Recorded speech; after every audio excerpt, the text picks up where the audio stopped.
Yeah, so guys, welcome to a new episode. Today we have exciting information to share with you, and this is on a very common condition that affects quite a large number of the population here in Kenya and actually all over the world. So I'm Tofin Kate, and joining me is William Larus and Anne Muradhime. Hi everyone. High blood pressure, if we are to define it, could be, we can say it's a increased flow of blood or demand for the heart to pump more, because most of the time it's the arteries that are smaller because of the formation of plaque along the arteries in the heart, and so there is a higher demand to push more so that the heart can pump blood to the body. So you find that the symptoms that kind of come with the high blood pressure is maybe panting, anxiety, feeling tired after doing something very small. So you find these are things that can indicate that you're having hypertension. It is not necessarily that it has gone to that point. Okay, there are two types of high blood pressure. There's the primary one and the secondary high blood pressure. So there are those that are affected because of their lifestyle. That's the primary high blood pressure that has happened over time. And then there are those that get high blood pressure because of a condition that they are going through, say sleep apnea, pregnancy, kidney failure. Those are things that can cause you to have high blood pressure because there is a higher demand for blood in your body, and the arteries are too small, or they are not able to pump enough blood because they are thinned. The space in the arteries are a bit thinned, so you're not getting enough blood, oxygenated blood in your body. Yeah, so before we move on, one of the key characteristics of high blood pressure is that it can be symptomless. That is to mean that someone can have a high blood pressure and not have symptoms, and by the time symptoms actually occur, it's surely at an advanced stage of the condition. And that's one of the things that makes it a bit of a condition that actually needs to be addressed. It highlights the importance of dealing with this condition. Now, since it's not something that is natural, or it is not something that someone who lives a good life or a good lifestyle develops, we then need to look at actually how does this condition come about? How does it develop such that the heart now struggles to supply blood throughout the body? What happens? What actually happens now that the blood pressure has come up? There must be something that actually causes this, and it develops slowly with time, and that's what we want to look at. And we'll give you some few root causes, or actually we'll exhaust the root causes of blood pressure. And actually maybe it will, you'll figure out actually how maybe this thing came about. So guys, why don't we inform these guys, our viewers, on the root causes of high blood pressure, so that now we can actually deal with how to reverse this condition. Insulin resistance is one of the causes of high blood pressure. And as we mentioned in our last episode, insulin is a very important hormone, which is responsible for metabolism. In fact, it is responsible to uptake glucose off the blood to the cells. And also it is very instrumental when it comes to carbohydrate and fat metabolism. And when insulin malfunction, or cells don't respond to insulin anymore, then that brings a danger to the body, which one of them is developing hypertension or high blood pressure. Okay, the other cause that is associated with high blood pressure is obesity or being overweight.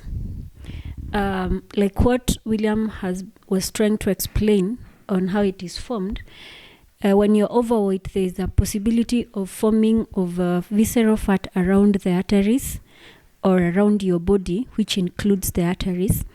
And with time, because as it was said earlier, high blood pressure does not develop overnight. It's something that develops over time. And by the time you're realizing that you have it, a lot of damage might have been done. So basically, when you're overweight, there's a visceral fat all over your body, which includes the arteries, and when it continues to be formed, there forms a plaque. A plaque is like what you find in pipes, water pipes or sewage pipes. There is a layer that forms around it, and with time you find that it is becomes as hard as the pipe itself. So you realize that as it is continues to form, it continues to thin the openings of the arteries. So there is a lot of pressure that is required for blood to pass through to be able to supply oxygenated blood into the body. So when you become overweight, the arteries also become they kind of become inflamed and damaged because of that pressure that the blood is trying. When you're trying to exert pressure somewhere that does not have enough space, there is a possibility of damage. So being overweight is one of the reasons. And like what William has said, whether it is yours is a primary or secondary high blood pressure, it is all rotating around your lifestyle, because it does not mean because you're pregnant you have to have high blood pressure if you're living well. So even with those that have the sleep apnea, the kidney failure, they are all related to the way you live, the kind of life you're living. The other cause is a lack of physical exercise. Most of the time you're eating, but you're not exercising, or you do not have much physical exercise, which as a result, of course, now comes back to being overweight and having also the insulin resistance. Mostly these are, I would say, are the major causes of high blood pressure, though there are others. Yeah, so maybe one other main cause we can mention is stress. Stress is it has a very negative effect on the body. And because the body works systematically, it is a whole machine, so to speak. And so what stress does, it affects the normal functioning of the body. So if I were to illustrate with the issue of insulin resistance, if someone has prolonged stress, it affects how insulin how insulin works in the body, and this is what actually brings about the insulin resistance. So it is stress affecting hormone regulation, of which insulin is a hormone. Then you have the development of insulin resistance. Then insulin resistance leads to something like the stiffness of arteries, which actually develops high blood pressure. Now, maybe the other thing we could mention is, apart from stress, is maybe lack of sleep, because those actually that one affects hormone regulation too. To start with, we look at the diet. What actually can you change or add or remove from your diet to make to actually heal high blood pressure? Okay, on the diet, we'll first look at the stiffness of the arteries, because when the arteries stiffen, that causes high blood pressure. And what can be done is to make the arteries more flexible by taking magnesium. Magnesium is normally used to dilate and relax the blood vessels. Another thing which you can do with the diet is that you must eat a balanced diet, because a balanced diet, as it explains itself, supplies all the nutrients needed in the body. And more, you take care of the gut health by improving the gut microbiome. because most of the time when there is a problem with the gut or the immune system, the inflammatory messages are sent throughout the body, which causes high blood pressure. Another thing which you should always do, which is very important, is intermittent fasting, because in fact that increases insulin sensitivity. Another thing which you do on a diet is eating a lot of omega-3. Omega-3 eliminates what they call oxidation stress. Okay, this being a lifestyle disease or condition, like what my friends have said, the diet is very important, and more important is absorption of the nutrients that you're taking. Potassium and magnesium that is one of the major nutrients that you need in your body are absorbed using fats and oils. So when you do not have an intake of enough fats and oils, it means you might be eating the right food, but it is not being absorbed in the body, and it turns out to be a waste. And at the end of the day, now it is converted back again into the bad cholesterol in the body, which means you are worsening your condition.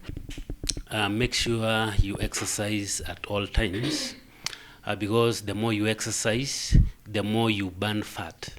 And the more you exercise, the more glucose is used in the stored location as the liver, the muscles, and the adipose tissues. Yeah, so to pick up on something Anne has mentioned on micronutrients, when it comes to addressing high blood pressure, we have things like magnesium, there's potassium, and there's sodium. And the reason why these micronutrients are key, because they help with how the heart pumps blood, how the arteries respond to the blood flow. So one of the issues that people with blood pressure have is sodium levels, high sodium levels, and which is one of the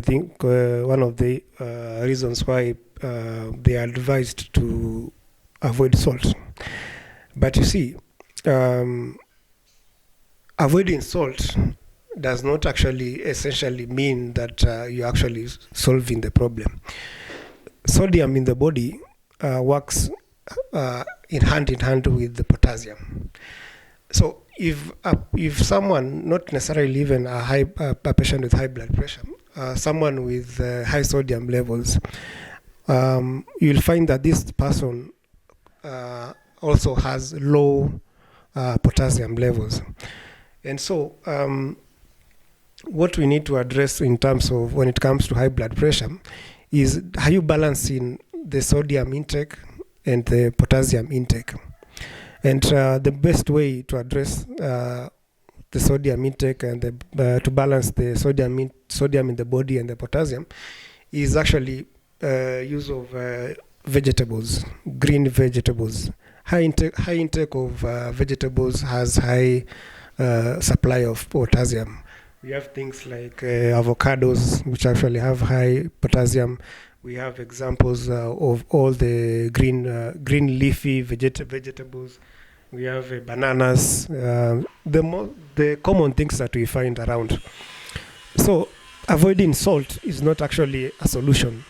The solution is balancing the sodium and the potassium. One of the roles of insulin is to communicate with the kidney so that it can reabsorb sodium. And if insulin is not working properly, there is in that condition called insulin resistance. There is a condition called insulinemia, where a lot of insulin is now pumped to the blood, and that particular insulin encourages or promotes the reabsorption of more sodium, which bring forth a lot of imbalances when it comes to water levels, because what sodium does is it retains water, and the more the sodium, then the less the potassium. Therefore, to maintain the balance, you should always make sure that insulin works very well. You promote insulin sensitivity, as I said earlier. To put emphasis on the fats and oils, we need to also know that we have right fats and oils that the body requires, because we know there are some of them that we use for cooking and they have bad cholesterol, and we would advise that you use the correct kind of fats and oils, most of the time coming from plants like avocado, olive oil, almonds, and such. For cooking, you can use things like, say, ghee, coconut oil, natural oils, because these ones are able to be absorbed in the body, and they are not seen as foreign to the body, and they also help you in the absorption of the nutrients. At the same time, we also, when you're talking about the salt that we take, we are advised to use sea salt because it is more free-flowing. It's free-flowing, and therefore you're able to absorb it in the right way in your body, so it doesn't have a lot of toxic deposits in your body. Okay, while on intermittent fasting, that particular period when you are not eating, take a lot of water to detoxify. That is also a very important approach.